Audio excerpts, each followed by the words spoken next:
If I ask you to simplify root 50, would you panic or smile? Most students panic until they see how easy it actually is. Let's break it down together. Last time we learned what sorts are, rules that don't simplify neatly. Today we will take it further and simplify them into cleaner forms. Simplifying a sort means expressing it in its simplest radical form. We do this by finding a perfect factor inside the number under the root. That way, we can pull that perfect square out of the root. For example, to simplify root 50, we have to look for the factors of 50, where one of those factors is a perfect square. For example, let's say 2 times 25. We know 2 times 25 will give 50, right?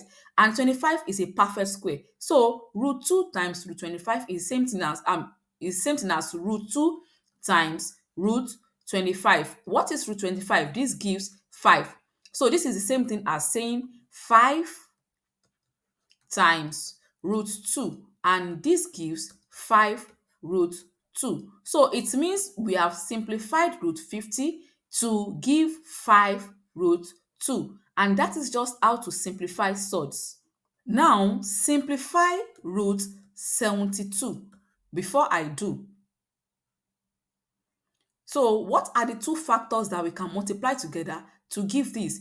Let first try by dividing that number by 2, since 2 is the smallest surd. So now let's divide 72 by 2. 72 divided by 2 gives 36. Is 36 a perfect square? Yes. That means we can say root 36 times 2, and this gives root 36 times root 2, and this will give 6 root 2.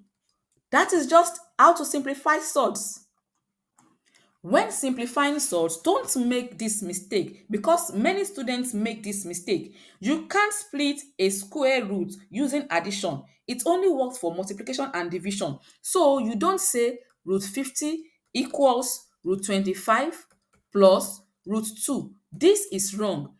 Instead, you say root 25 times root 2, just as I explained it here. 25 times 2 gives 50, not 25 plus 2. So don't make a mistake by saying root 50 equals root 25 plus root 2. Avoid this mistake.